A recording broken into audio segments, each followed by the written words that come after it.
ওই দেখ বন্ধু, সবুজ দানবটা নাকি বাবাকে 2 চাকার রোলস রয়েসে বসাইয়া রাস্তার মাঝখানে ফ্যাশন দেখাইতাছে। শালা গরিবের সার্কাস চলছে রে। শোন, আজ যা করছিস সব মনে রাখছি। এই রাস্তা দিয়েই একদিন বাবাকে রোলস রয়েসে বসাইয়া ঘুরাবো, তারপর তোদের গর্ব আর হাসি সব ভেঙে দেবো।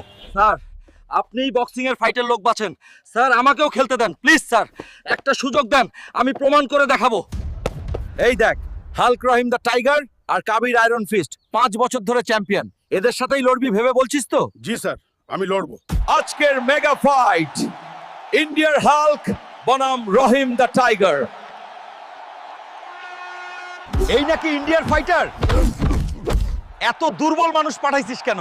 দোস্তরা, শুধু একটা লাইক দাও, তারপর দেখো হাল্কের পাওয়ার জেগেছে। হাল্ক, তুই প্রমাণ করছিস একজন ইন্ডিয়ান কি করতে পারে। এখন তুই যা চাইস সবই করতে পারিস, যা। বাজ বাপু,